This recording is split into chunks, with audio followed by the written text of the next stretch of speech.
Mwalimu wa kwaya ya Udhihirisho Nathan Chilongola amebainisha sababu za makundi mengi ya kwaya kuvunjika kuwa inatokana na baadhi ya viongozi pamoja na walimu kutengeneza vikundi ndani ya kwaya pamoja na uasherati. Chilongola ameyasema hayo Februari mosi mwaka huu mara baada ya ibada ya Jumapili iliyofanyika katika kanisa la Anglican Tanzania ama waweza ita Mtakatifu Tito parishi ya Nzuguni C jijini Dodoma. Sababu ya kwanza ni huwa inakuwa ni sababu ya viongozi, management nzima ya kwaya, uongozi na hasa idara ya walimu. Hii imekuwa ni changamoto ambayo tunayo sana walimu. Mungu atusaidie na Mungu atusamee kwenye hili, kwa sababu kuna tabia ambayo tunayo kujitengenezea watu wetu.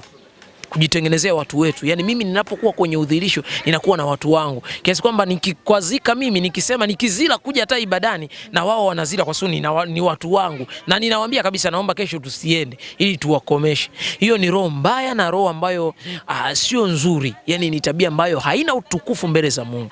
Kwa hiyo ndio changamoto moja ya changamoto kubwa ambayo inatukwamisha sana kwenye eneo la huduma, inaporomosha makundi mengi, ni walimu au viongozi fulani kujipa mamlaka yafananayo na ya Mungu, yani kutaka kuchukua utukufu wa Mungu, kwa sababu kitendo cha kumtengeneza mtu kumfanya kuwa kwako na kati huyo mtu ni wa Mungu, ni unataka kuchukua utukufu wa Mungu.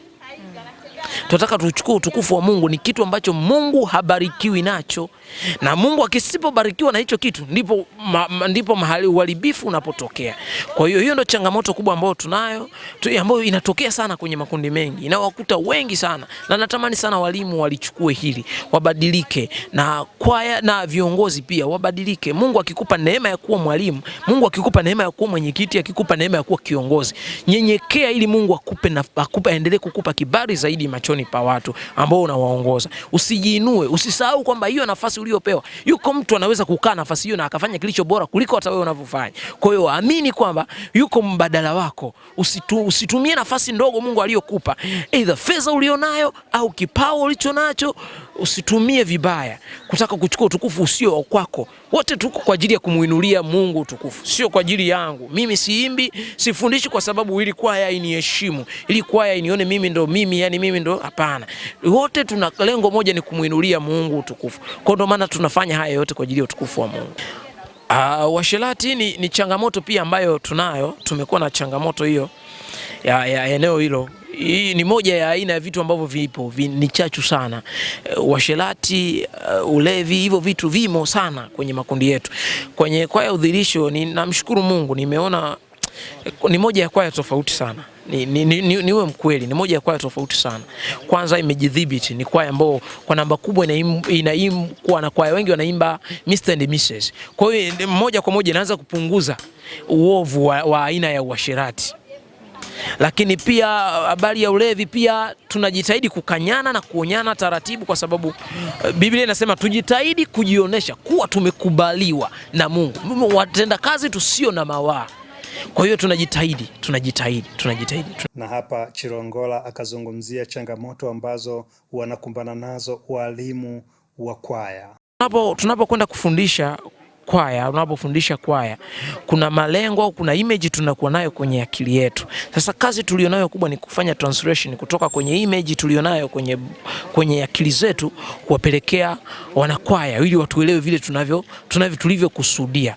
Changamoto ambayo tunakutana nayo ni watu kuona kutake easy kwenye kitu ambacho wewe kwenye issue serious, kwamba wewe yawezekana wewe unamfundisha mtu ukiwa una maana afanye kitu kwa namna fulani ya ubora zaidi, afya na take easy kwa sababu yeye haoni vile ambavyo wewe unaona. Lakini pia kuvaa ule uhalisia wa kile ambacho tunakiimba ndio changamoto ambayo tunakutana nayo, kwa sababu tunapaswa kuwa na tafsiri halisi ya kile tunachokiimba kupitia muonekano na maisha yetu pia. Hasa changamoto tunakutana nayo ni kuwafundisha watu namna ya kumuimbia Mungu kwa uhalisia, kwa sababu sisi tunamtumikia Mungu. Hatuimbi muziki ya dunia labda tufanye kitu kingine, sisi tunamuimbia Mungu. Hasa Mungu ni roho, tunatakiwa tufanye sisi, kazi yetu ni kuonesha tafsiri halisi ya kile tunachokihubiri kwa njia ya kinywa. Hiyo ni kazi yetu pia walimu, kuwafundisha. Ndio maana hatuishi kuwafundisha tu uimbaji, lakini pia tunawafundisha hata neno la Mungu, wajue tunachokiimba ni kitu gani na tunapaswa kufanya nini mbele za Mungu.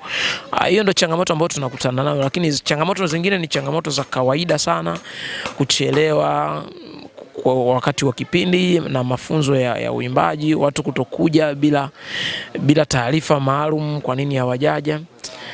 Ni changamoto za kawaida, lakini yote kwa yote tunamshukuru Mungu.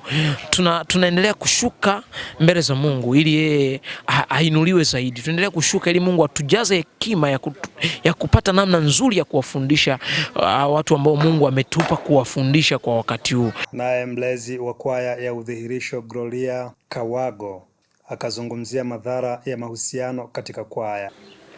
Kwa upande wa hawa viongozi, yani mfano walimu, labda kuhitaji kuwa na mahusiano na wale waimbaji. Anemtizama mwanamke kwa kumtamani, amekwisha kuzini wapi? Moyoni. Yani ukiona mpaka siku issue inatokea, huyu mtu kesha tamani zaidi ya mara 10. Umeona, kila kimuona. Lakini na kwa wale ambao wana hizo tabia, zile tabia sio nzuri, kwa sababu inapelekea hata wazazi wengine wanakuwa hawaruhusu watoto wao kuimba. Anasema wapi, sehemu fulani kuna hivi na hivi. Lakini shida inapokuja ni kwamba maamuzi ya mwisho ni kwa yule muhusika. Umeelewa? Kama Shetani mwenyewe alikwenda kumjaribu Yesu alipokuwa nyikani, umeona, asingekuwa ni mwana wa Mungu ambaye ametumwa, nadhani lile jaribu kwa binadamu wa kawaida asingeliweza.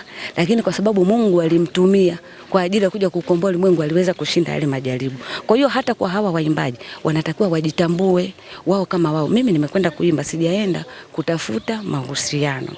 Kwa sababu vitu kama hivi vipo. Usije ukazane labda viko mahali tu sehemu moja. Ukifanya research sehemu nyingi, hivi vitu vipo. Lakini mwisho wa siku mwenye maamuzi ya mwisho ni yule mhusika, ni mimi. Umeniambia sawa. Je, mimi nina take action? Kwani mimi ni lazima? Sio lazima. Na hata kama mimi nikikataa, sio kwamba wewe una mamlaka ya kunifukuza. Umeona? Sema ni ile watu hofu wanaokuwa wanajiwekea. Na kwa nini wanakuwa wanapata hofu? Kwa sababu hawasimami katika utakatifu. Mtu yote ambaye amesimama imara huwa yuko jasiri. Na anapokuwa yuko jasiri, ana uwezo wa kukumbana na tatizo lolote lile, kwa sababu majaribu hayana budi kuja. Lakini hiyo Biblia imesema ole wake mtu yule ambaye haja kwa sababu yake. Na ili kukomesha hivi vitu, huwezi ukavikomesha kwa kuzungumza mdomoni. Sisi tunachoamini cha kwanza utakikomesha kwa kuanza kuteka kwenye ufalme wa Mungu. John Israeli, Banda Media, Dodoma, Tanzania.